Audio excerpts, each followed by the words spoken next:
नमस्कार दोस्तों, स्वागत है आपका एटोवेल डिस्कशन में। सबसे पहले देखो, आई एम सॉरी, माफ़ी मांगता हूँ आपसे। कल डिस्कशन हम नहीं कर सके एकदम से। जैसे देखो रिजल्ट आया ना, तो बहुत सारी चीज़ें आ गई एकदम से। जो लोग सिलेक्ट हुए उनसे बहुत ज़्यादा मिलना जुलना हो गया, इंटरव्यूज़ लेना। और देखो काफ़ी अच्छी बात है, अपनी कम्युनिटी से बहुत सारे लोगों का सिलेक्शन हुआ। बहुत सारे लोगों ने बताया सर पेपर में आपकी आवाज़ याद आती है, एडिटोरियल डिस्कशन हम रेगुलर सुनते रहते हैं। तो उनसे मिलना जुलना हो रहा है और इस वजह से कल हम डिस्कशन नहीं कर सके। कोशिश मैंने की थी रात को आके एकदम से डाल दूं डिस्कशन, लेकिन रात को भी पॉसिबल नहीं हो पाया। तो इसलिए सॉरी कल के लिए, कल हम डिस्कशन नहीं कर सके। और कंग्रेचुलेशंस आपको कि हम अपनी कम्युनिटी के बहुत सारे लोगों का सिलेक्शन हुआ। इवन उनके इंटरव्यू भी आपको देखने को मिलेंगे आने वाले दिनों में। वो अपना एक्सपीरियंस भी शेयर करेंगे। तो आर्टिकल्स देख लीजिए। आज 3 आर्टिकल्स तो हम सीधे सीधे बड़े बड़े डिस्कस करेंगे। इंडिया ऑस्ट्रेलिया रिलेशंस, उसके बाद आर्टिफिशियल इंटेलिजेंस और तीसरा सऊदी अरेबिया। इसके अलावा द हिंदू के हम 2-3 आर्टिकल्स डिस्कस करेंगे। कुछ लोगों का कंसर्न था कि सर ऑलरेडी प्री में कुछ आर्टिकल्स जो हम डिस्कस करते हैं रिपीटिशन ना हो जाए, जो हमने ये नई चीज़ स्टार्ट की है द हिंदू के आर्टिकल्स को डिस्कस करना। देखो डुप्लीकेशन नहीं होगा, कभी कभार एक आधे आर्टिकल का हो जाए तो हो जाए, क्योंकि हमारी डिस्कशन, हमारा मेन फोकस मेंस पे होगा। वो भी मेंस के एग्जाम्पल्स पर, मेंस के इश्यूज पर, फैक्ट्स पे हमारा फोकस थोड़ा कम होगा। वो फैक्ट्स कवर हो जाएंगे प्रीलिम बूस्टर में, ताकि आपका टाइम ज़्यादा ना जाए, डुप्लीकेशन ना जाए। और कुछ लोगों का डर था कि ड्यूरेशन इंक्रीज हो जाएगी। ड्यूरेशन इंक्रीज नहीं होगी, 30-35 मैक्सिमम इतना। कुछ लोगों का ये कंसर्न था कि अगर हम उन पे फोकस करेंगे तो मेन आर्टिकल्स पे टाइम कम हो जाएगा। नहीं, ऐसा नहीं है। जैसा हम पहले डिस्कस करते थे बैकग्राउंड के साथ, बेसिक्स के साथ, वैसा ही डिस्कस करेंगे। आज आपको देखने को भी मिल जाएगा। तो जो भी होगा आपकी डिस्कशन से, आपसे सहमत होकर ही हम करेंगे। धीरे धीरे प्री के बाद हम अब चेंज करते जाएंगे। जो हमें शामिल करना है वीक में एक बार ऐसे का, और वो सब भी हम शामिल करेंगे अपने डिस्कशन में। एक बार प्री हो जाए 28 मई को जो है वो, उसके बाद। अब चलिए डिस्कशन स्टार्ट करते हैं। फर्स्ट इंपॉर्टेंट आर्टिकल इंडिया और ऑस्ट्रेलिया के बीच रिलेशंस से संबंधित है। आप जीएस पेपर सेकंड के इस टॉपिक से आर्टिकल को रिलेट कर सकते हो। इससे पहले कि हम आज का आर्टिकल डिस्कस करें, एक बेसिक हिस्टोरिकल बैकग्राउंड हम जान लेते हैं इंडिया और ऑस्ट्रेलिया के रिलेशंस का। रिश्ते आज़ादी के पहले से हैं। फर्स्ट कॉन्सुलेट जनरल इस्टाब्लिश हुआ था इंडिया का ऑस्ट्रेलिया की सिडनी में, कब? 1941 में। कॉन्सुलेट जनरल क्या होता है? जैसे देखो, इंडिया का कॉन्सुलेट जनरल इस्टाब्लिश हुआ सिडनी में 1941 में। ये ऑफिस क्या करेगा? ये एक प्रकार से डिप्लोमेटिक ऑफिस होता है दूसरे देश में, जो काफ़ी सारी सर्विसेज प्रोवाइड करता है।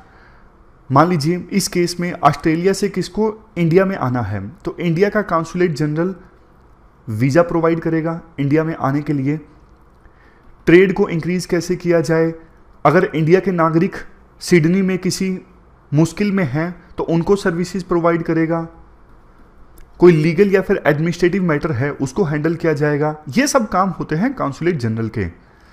और देखो, जब 1998 में इंडिया ने न्यूक्लियर वेपन्स का टेस्ट किया था ना, तमाम तरह के सैंक्शंस इंडिया के खिलाफ लगे थे। और ऑस्ट्रेलिया ने भी इंडिया को बहुत ज़्यादा क्रिटिसाइज किया था कि आपको न्यूक्लियर एक्सपेरिमेंट करने की आवश्यकता नहीं थी, आपने क्यों किया। काफ़ी क्रिटिसिज्म इंडिया का उस समय ऑस्ट्रेलिया के द्वारा किया गया था।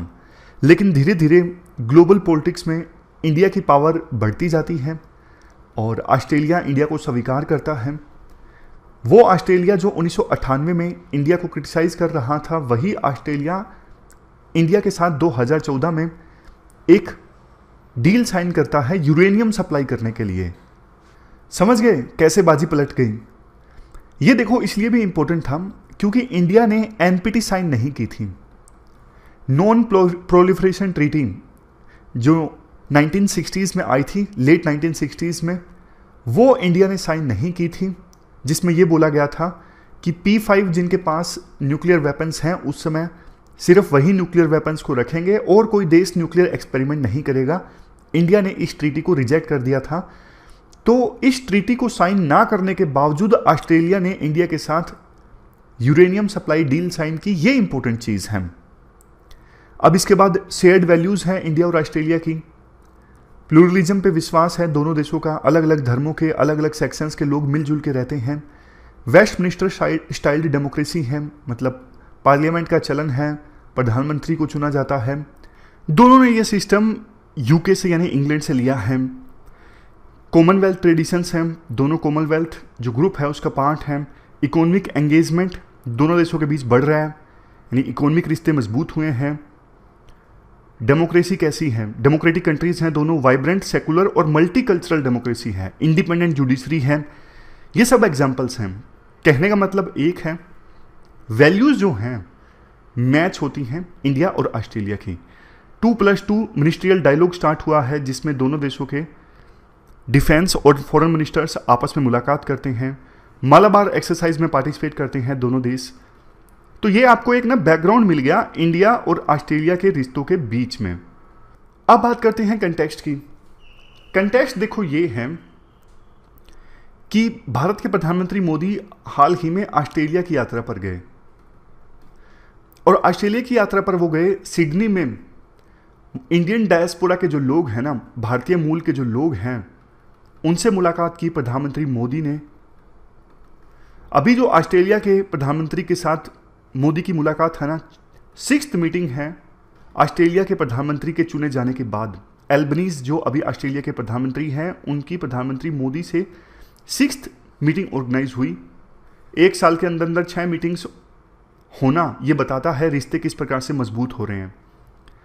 तो मीटिंग के बाद जो अनाउंसमेंट हुई वो इस प्रकार से हुई, ऑस्ट्रेलिया बेंगलुरु में एक काउंसुलेट ऑफिस खोलेगा, इंडिया ब्रिस्बेन में, ऑस्ट्रेलिया के शहर ब्रिस्बेन में एक काउंसुलेट ऑफिस खोलेगा, माइग्रेशन एंड मोबिलिटी पे एग्रीमेंट की अनाउंसमेंट हुई है। इंडिया की शिकायत ये है कि ऑस्ट्रेलिया में जाने के लिए वीज़ा आसानी से नहीं मिलता। वैसे बहुत सारे स्टूडेंट्स इंडिया से ऑस्ट्रेलिया में पढ़ने के लिए जाते हैं, वहाँ पे जो बाद में पढ़ने के बाद काम भी करने लग जाते हैं। तीसरे नंबर पे India Australia green hydrogen task force. एक क्वेश्चन आपसे पूछता हूँ, ग्रीन हाइड्रोजन कौन सी होती है? बेसिक्स की बात करते हैं। देखो, वाटर की जब इलेक्ट्रोलिसिस होती है ना, इलेक्ट्रोलिसिस मतलब वाटर से जब करंट गुजारा जाता है तो वाटर 2 पार्ट्स में डिवाइड हो जाता है, H2 + O2। अब मान लीजिए जिस इलेक्ट्रिसिटी का इस्तेमाल किया गया वाटर की इलेक्ट्रोलिसिस करने के लिए, वो रिन्यूएबल एनर्जी से आई, जैसे सनलाइट है, सोलर एनर्जी है, विंड एनर्जी है, वहां से वो बिजली आई वाटर का इलेक्ट्रोलिसिस करने के लिए, तो ये ग्रीन हाइड्रोजन है। क्योंकि हाइड्रोजन को प्रोड्यूस करने के लिए कार्बन का एमिशन बहुत कम हुआ, ना के बराबर, क्योंकि जिस बिजली की सहायता से वाटर का इलेक्ट्रोलिसिस किया गया वो रिन्यूएबल एनर्जी से आई है। तो ऐसी हाइड्रोजन को आप कहोगे ग्रीन हाइड्रोजन। इसमें स्कोप काफ़ी ज़्यादा है, विभिन्न देश इसको अपना रहे हैं। तो इंडिया और ऑस्ट्रेलिया ने एक टास्क फोर्स का गठन किया है, India Australia green hydrogen task force.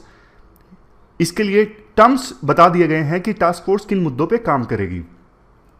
अब इसके बाद देखो कुछ एरियाज बताए जाते हैं जहां पे दोनों देशों के बीच रिश्तों का बहुत स्कोप है, जैसे defence and security ties, cooperation on renewable energy, critical minerals. बताइए क्रिटिकल मिनरल्स कौन से होते हैं?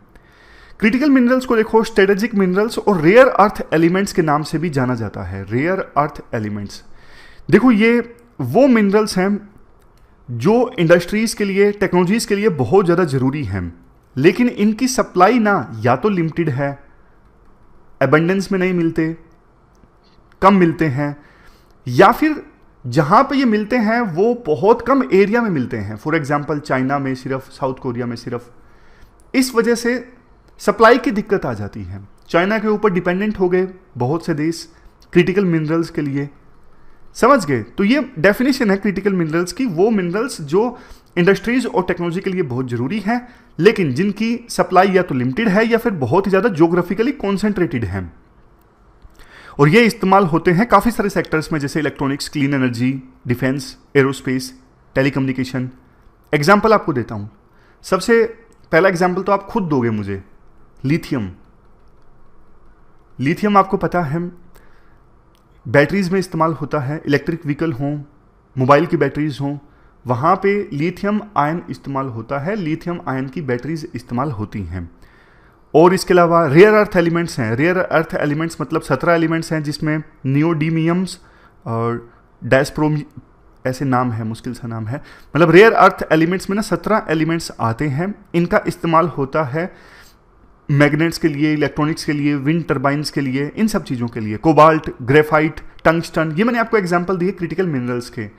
इसके बाद देखो दोनों देश में कोशिश कर रहे हैं कि दिसंबर से पहले पहले एक comprehensive economic cooperation agreement sign कर लिया जाए। कॉम्प्रिहेंसिव इकोनॉमिक कोऑपरेशन एग्रीमेंट, ये फ्री ट्रेड एग्रीमेंट से एक स्टेज ऊपर की है। फ्री ट्रेड एग्रीमेंट होता है दो देशों के बीच में, टैरिफ को कम किया जाता है, रिड्यूस किया जाता है। लेकिन देखो कॉम्प्रिहेंसिव इकोनॉमिक कोऑपरेशन एग्रीमेंट में क्या किया जाता है, इसमें तो टैरिफ को तो रिड्यूस किया ही जाता है, इसके अलावा सर्विसेज की बात की जाती है, ट्रेड की बात की जाती है, इन्वेस्टमेंट की बात की जाती है, इंटेलेक्चुअल प्रॉपर्टी की बात की जाती है, जॉइंट R&D की बात की जाती है। मतलब दूसरी और बहुत सारी चीज़ें होती हैं कॉम्प्रिहेंसिव इकोनॉमिक कोऑपरेशन एग्रीमेंट में। मैं आपको एक सर्कल बना के समझाता हूँ, आप समझ जाओगे।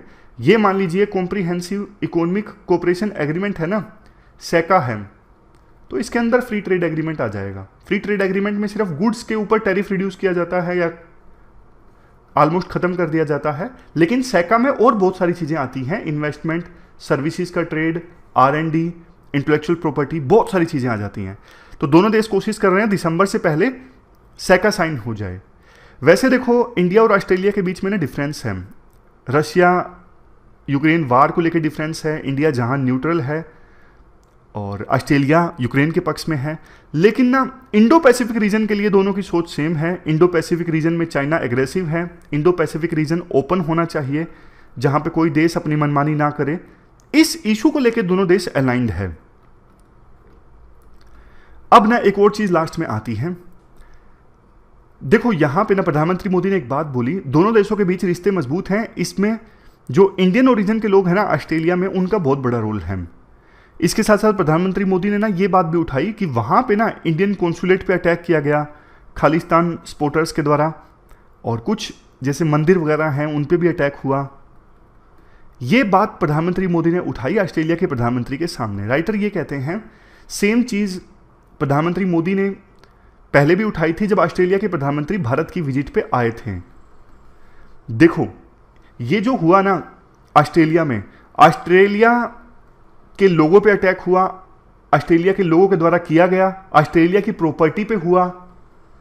इंडिया को कंसर्न्स रेज करने चाहिए, लेकिन बार बार अगर एक इश्यू को इंडिया सेंटर स्टेज में लेके आएगा ना, तो फिर बाकी चीज़ें पीछे रह जाएंगी और यही चीज़ बार बार ऊपर आ जाएगी। तो इसलिए इंडिया को यह समझना होगा कि किस इश्यू को आप सेंटर स्टेज में लाना चाहते हो। तो ये पॉइंट राइटर बोलते हैं। ये पूरा आर्टिकल हमने डिस्कस किया इंडिया और ऑस्ट्रेलिया के रिश्तों के बारे में। अब अगला आर्टिकल देखो आर्टिफिशियल इंटेलिजेंस के खतरों से संबंधित है। आप जीएस पेपर 3 के इस टॉपिक से आर्टिकल को रिलेट कर सकते हो। देखो आर्टिकल डिस्कस करने से पहले बेसिक्स मैं आपको बताना चाहता हूं, क्योंकि आंसर्स में ना बेसिक्स का इस्तेमाल काफ़ी ज़्यादा होता है। आर्टिफिशियल इंटेलिजेंस में क्या होता है कि मशीन ऐसे काम करती हैं, ऐसे टास्क परफॉर्म करती हैं आमतौर पे जिनको करने में ह्यूमन इंटेलिजेंस का इस्तेमाल होता है।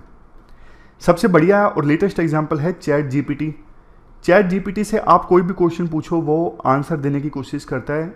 आमतौर पे ह्यूमन इंटेलिजेंस का इस्तेमाल होता है ये आंसर्स देने में। चैट जीपीटी या फिर कोई भी दूसरा जो आर्टिफिशियल इंटेलिजेंस का मॉडल है कैसे काम करता है। सबसे पहले देखो उस मशीन को ना डेटा दिया जाता है, डेटा दिया जाता है बहुत सारा, मशीन के पास डेटा आता है। डेटा की सहायता से मशीन एक पैटर्न को रिकॉग्नाइज करने की कोशिश करती है और पैटर्न को रिकॉग्नाइज करने के बाद में डिसीजन लिया जाता है मशीन के द्वारा।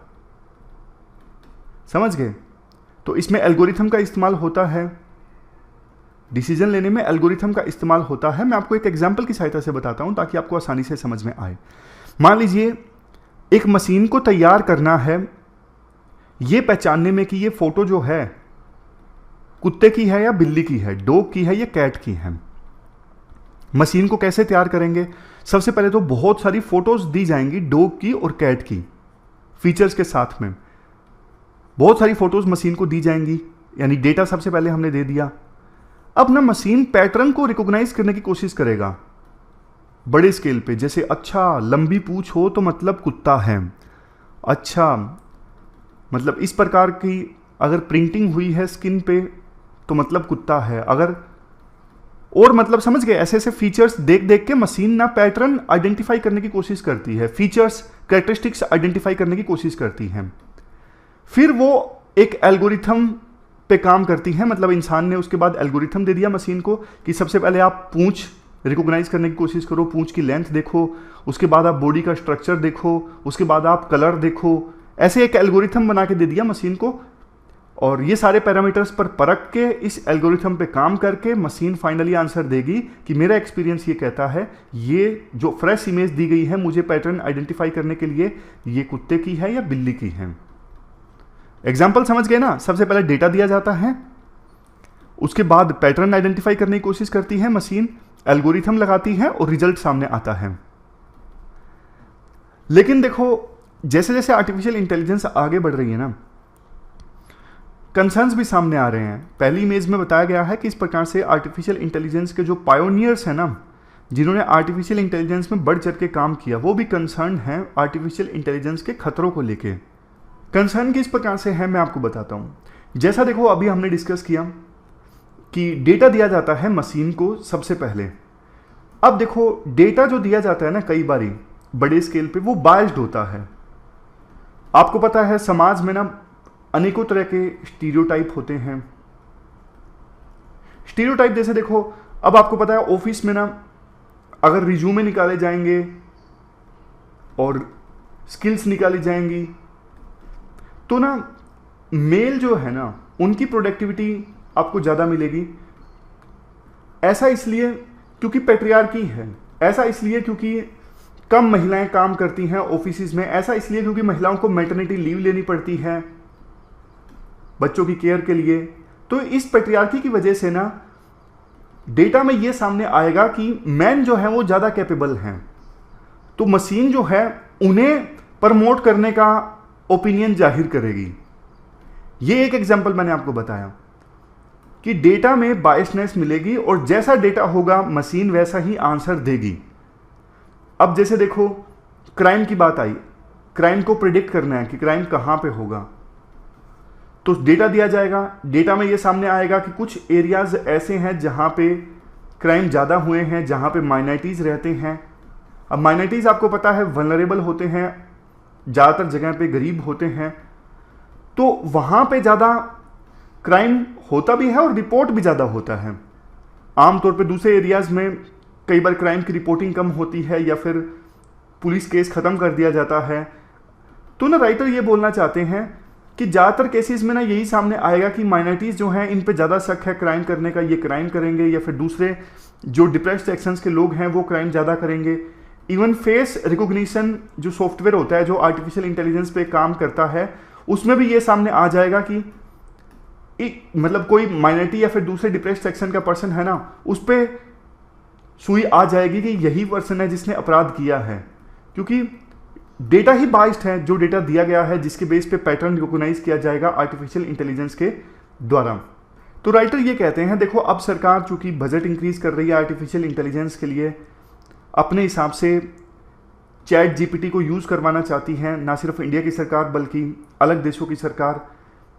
अब बहुत बार ऐसा होता है ये जो आर्टिफिशियल इंटेलिजेंस के मॉडल्स हैं ना जैसे चैट जीपीटी हैं, यहाँ पर जो डेटा है अब वो यूएसए चाइना जैसे देशों का डेटा होता है।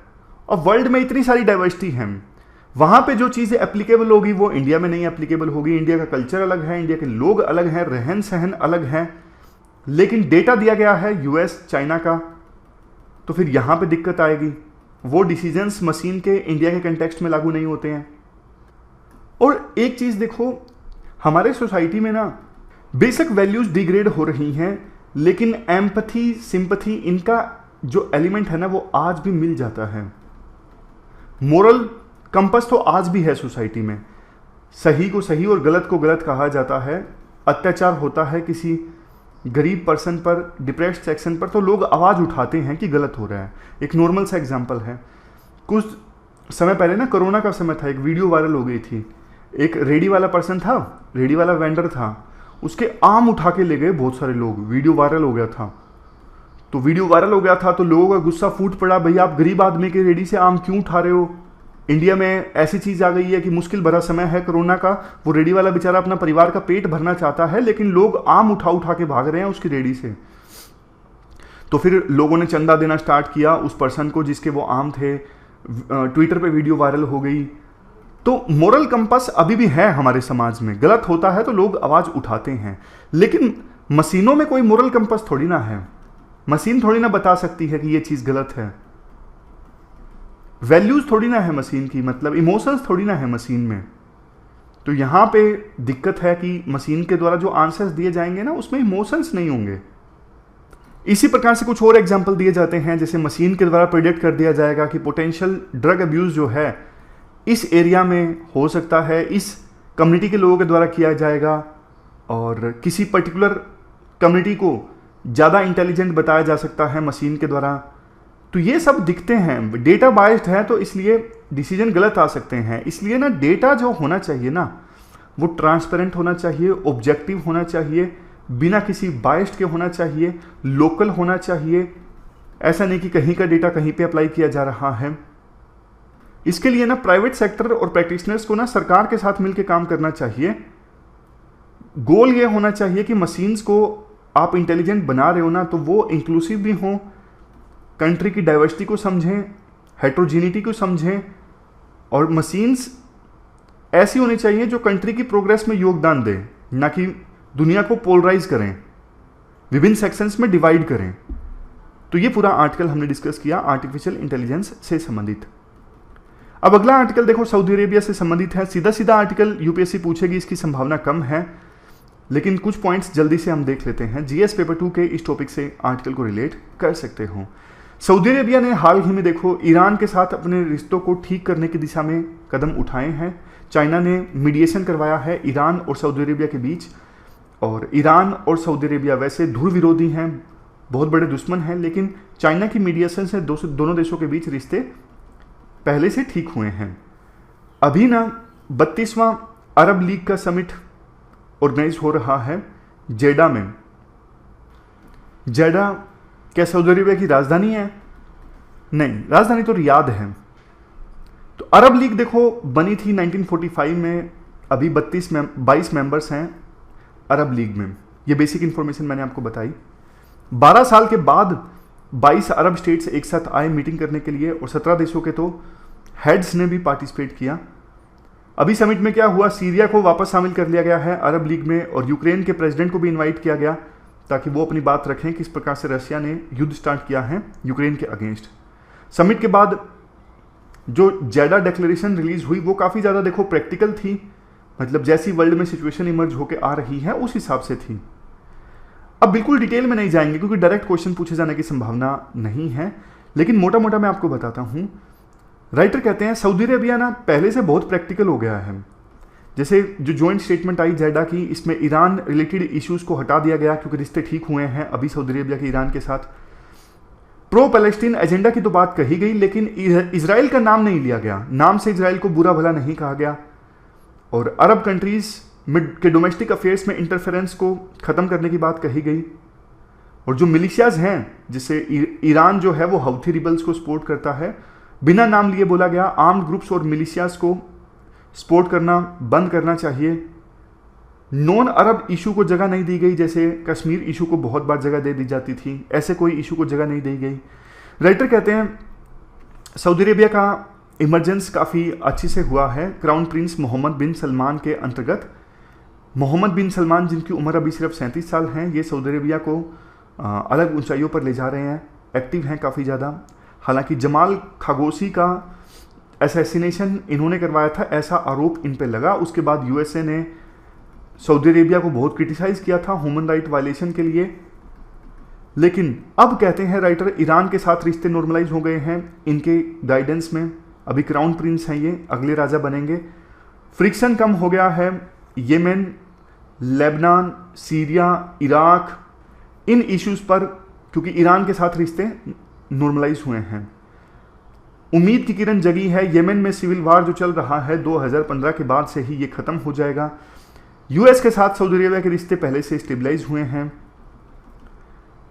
देखो अभी ना अरब लीग में सऊदी अरेबिया सबसे बड़ा लीडर के रूप में इमर्ज हो रहा है, क्योंकि इजिप्ट जो है ना वो उतना पावरफुल नहीं है, वो अभी अरब लीडरशिप का रोल नहीं प्ले कर रहा है, उनकी इकोनॉमी इतनी स्ट्रोंग नहीं है। सीरिया, इराक, यहाँ पे तो इंटरनल बैटल्स काफ़ी ज़्यादा है, स्टेबिलिटी नहीं है, पॉलिटिकल स्टेबिलिटी। तो इसलिए सऊदी अरेबिया बचता है अरब लीग में लीडर का रोल प्ले करने के लिए।